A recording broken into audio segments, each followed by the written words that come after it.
I just saw Five Nights at Freddy's 2. Oh my gosh. I can't even call this movie good. I can't even call it amazing. I can't even call it fantastic. This movie is so rebellious to bad. I didn't even know if there's a word for that, but that movie was so good. I will watch it again. I really would. So, getting into spoilers. I just want to say this before the 1 minute mark. Getting into spoilers. Alright, here she comes. You've been warned.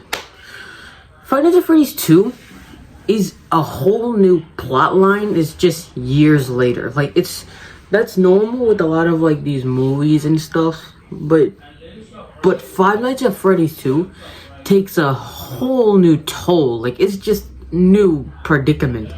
So the story around, the story revolving around Five Nights at Freddy's 2, everything is back to normal. I think this is years later or something like that. It takes place like years after the events in the first one. So basically, what's her name? Abby, she misses the play care. She misses She misses her best friends back in the old pizzeria that got demolished from the animatronics and the Springtrap and that fight and everything.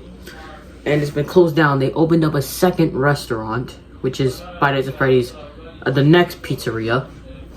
And also, I want to say, all of these Five Nights at Freddy's movies don't actually tie into what the actual game has.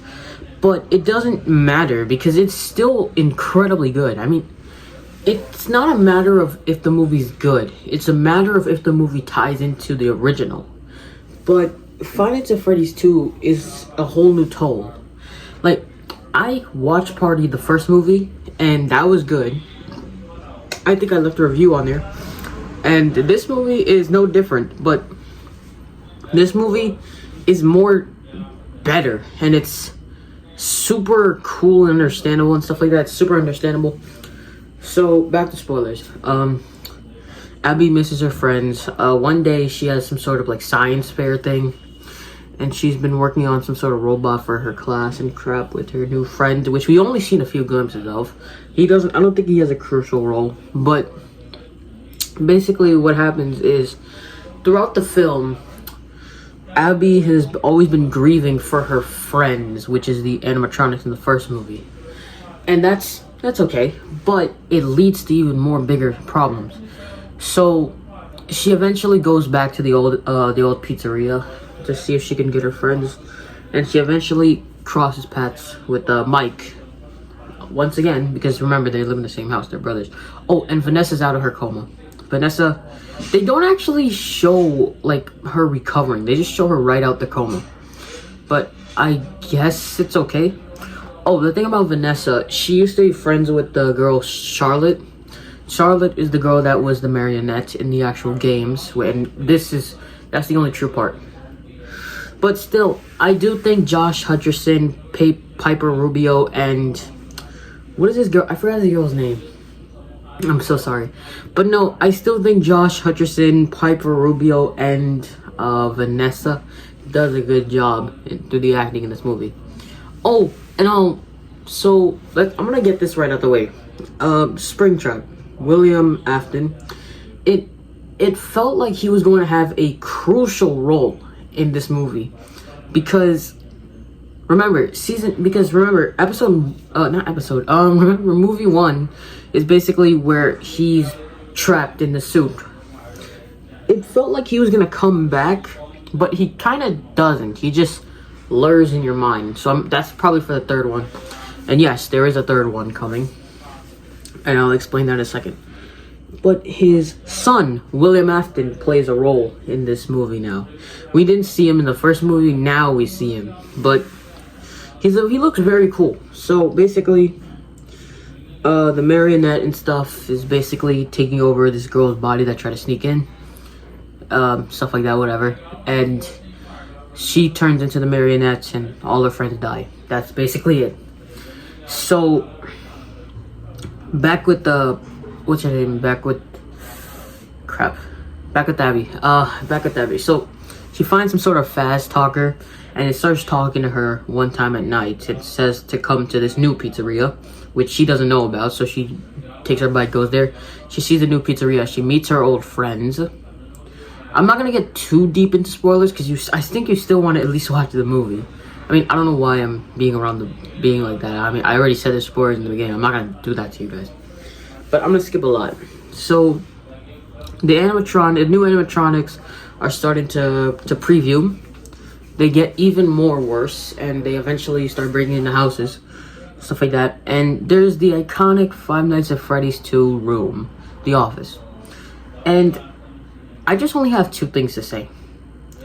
What the hell was they doing? I mean, that's not two things, that's like 7 words, but whatever. So here's how I thought it was gonna go out. I thought it was going to be in the moment where Mike would be just like securing the area. But now that I think about it, that's a very dumb plot twist. But yeah, back to the whatever. I'll get back on that later if I can. And back to the animatronics. They eventually find Vanessa, Mike, and Abby. And Vanessa, for the first time in a very long time, sees her brother, which is Michael Afton, which is the son of William Afton, which is also her dad. It's not confusing. It's literally... Okay, William Afton had 2 kids, Vanessa and Michael Afton.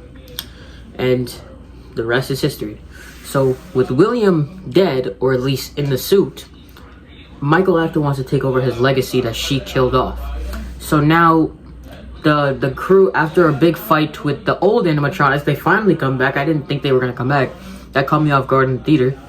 But eventually, nobody trusts Vanessa again, which I actually see where they're coming from. Why would you trust her again? That's definitely not a good move. So eventually they don't trust her, and the marionette takes her while the others are gone, and the movie ends.